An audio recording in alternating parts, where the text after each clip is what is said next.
Chapter 2, Mishnah 1. This Mishnah discusses 3 cases of a woman who was picking terumah vegetables in a pot. The woman was tameh in some way, and she touched or possibly touched one of the vegetables.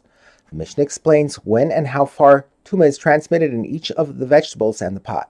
The first case involves a woman who was tahor, but her hands were tameh, with tumas yadayim, tumah of the hands. This is a sheni level tumah decreed by the rabbis on the unwashed hands of a person who is otherwise tahor.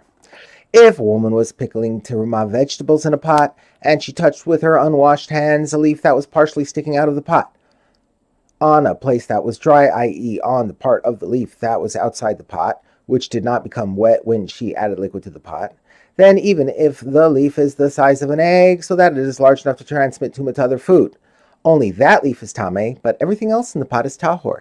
Since unwashed hands are a sheni, the terumah leaf she touched became a shlishi, and a shlishi of terumah cannot transmit tumah to other terumah.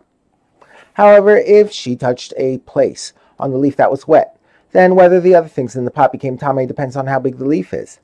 If this leaf is the size of an egg, everything in the pot is tameh. By touching a wet spot with her unwashed hands, she made the drops of liquid in the leaf tameh as a rishon. This liquid then makes the entire leaf a sheni. And since the leaf is the size of an egg, it transmits tumah to the rest of the vegetables and liquid in the pot. However, if the leaf is not the size of an egg, the leaf is tameh, but everything else in the pot remains tahor. The leaf cannot transmit tumah to the contents of the pot because it is not the size of an egg.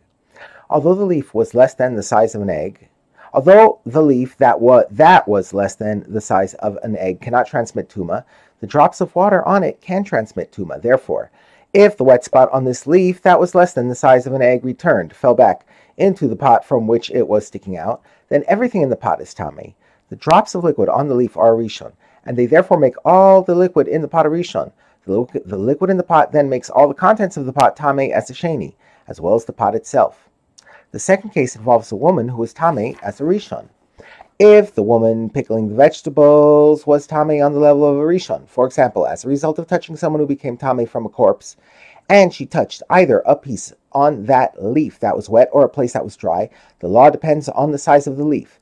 If the leaf is the size of an egg, everything in the pot is tameh. Since the woman was a rishon, the leaf she touched became a sheni, even if the part she touched is dry. Since the bottom of the leaf is standing in the liquid of the pot, it makes the liquid a rishon, and the liquid makes all the other pieces of vegetable in the pot, as well as the pot itself, tameh as a sheni.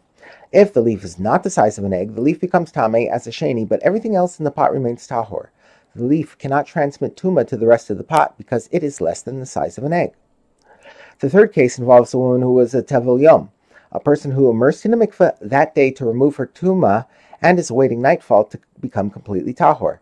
A tevel yom is treated as a sheni. In addition, the woman's hands were unwashed, making them a sheni as well.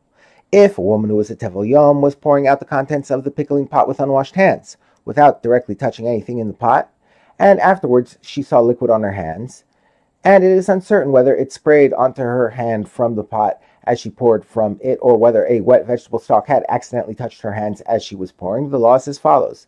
The vegetables in the pot are disqualified, because if she did touch any of them, they became a shlishi and are forbidden. And doubts about becoming tameh from a tevel yom, which is a biblical tumah, are treated strictly. But the pot is tahor, because the pot can become tameh only through her unwashed hands, and a doubt about unwashed hands, which is a rabbinic tumah, is treated leniently. Thus, as far as the pot is concerned, we can assume that she did not touch the wet stalk.